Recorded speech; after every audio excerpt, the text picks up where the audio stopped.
నిర్దేశకులప్ప ఆహ్వానం అంకల్ మీరేమన్నా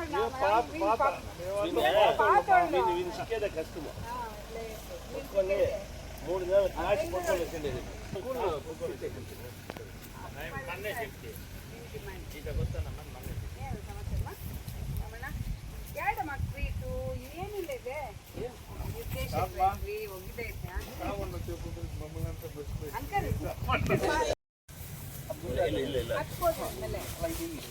దీనిపైన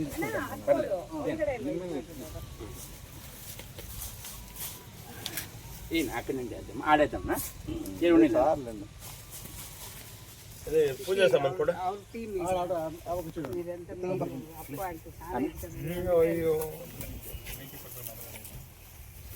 ఎట్లా సందర్భాల్లోనూ ఎట్లా ಇಲ್ಲಿ ನೋಡಿ ನಾ అయ్యో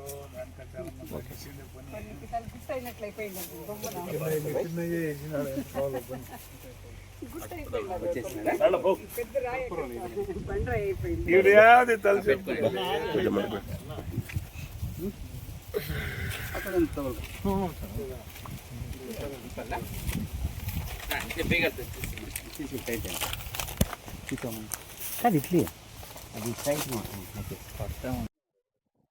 ಎಲ್ರಿಗೂ ನಮಸ್ಕಾರ.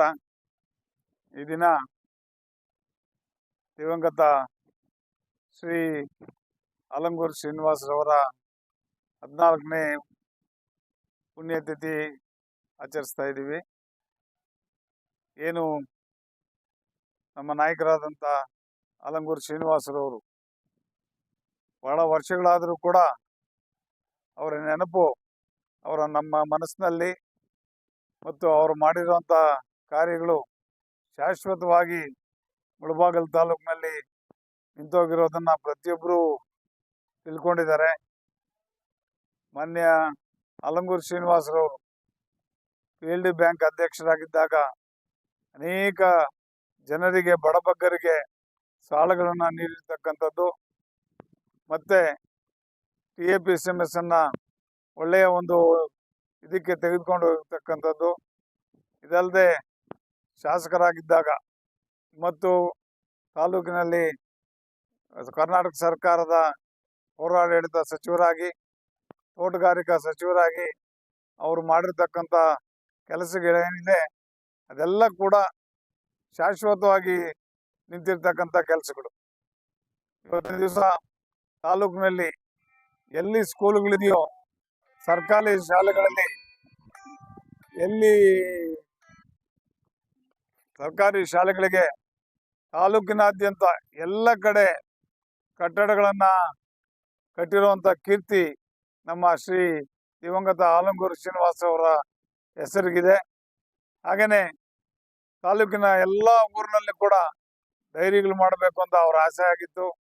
ಆ ಒಂದು ನಿಟ್ಟಿನಲ್ಲಿ ಮಾನ್ಯ ನಮ್ಮ ಪಶ್ಚಿಮ ಕ್ಷೇತ್ರದ ನಿರ್ದೇಶಕರಾದಂಥ ಸಾಮೇಗೌಡರು ಮತ್ತು ನಾನು ಕೂಡ ಪ್ರತಿಯೊಂದು ಹಳ್ಳಿನಲ್ಲೂ ಕೂಡ ಡೈರಿಗಳನ್ನು ಮಾಡೋ ಕಡೆ ನಾವು ಕೂಡ ಮಾಡ್ತಾ ಇದ್ದೀವಿ. ಹಾಗೆಯೇ ಎಲ್ಲ ಕಡೆ ಅಂಗನವಾಡಿಗಳನ್ನು ತೆರೆದಿರುವಂಥ ಒಂದು ಕೀರ್ತಿ ಏನಿದೆ ಅದು ನಮ್ಮ ಅಲಂಗೂರು ಶ್ರೀನಿವಾಸ ಅವ್ರಿಗೆ ಸಲ್ತದೆ. ನಂತರ ಏನು ದೇವರಾಜ ಸಮುದ್ರ ಅಲ್ಲಿ ಡಿಪ್ಲೊಮೊ ಕಾಲೇಜನ್ನು ಮಾಡಿದ್ರು, ಅವರ ದೂರದೃಷ್ಟಿ ಫಲವಾಗಿ ಇವತ್ತು ಅದೊಂದು ದೊಡ್ಡ ಇನ್ಸ್ಟಿಟ್ಯೂಷನ್ ಆಗಿ ಜಿಲ್ಲೆಯ ಎಲ್ಲ ಮಕ್ಕಳಿಗೂ ಕೂಡ ಒಂದು ಓದನ್ನು ಕಲ್ಪಿಸ್ಕೊಡ್ತಾ ಇದ್ದಾರೆ ಅಂತಂದರೆ ತಪ್ಪಾಗಲಾರ್ದು. ಅವರ ಒಂದು ಆಸೆ ಏನಿತ್ತು ಅಂತಂದರೆ ನಮ್ಮ ಹತ್ರ ಎಕ್ಸ್ಪ್ರೆಸ್ ಮಾಡಿದ್ದು ಅಲ್ಲಿ BE ಕಾಲೇಜನ್ನು ಮಾಡಬೇಕು ಅಂತೇಳಿ ಒಂದು ಆಸೆ ಇತ್ತು.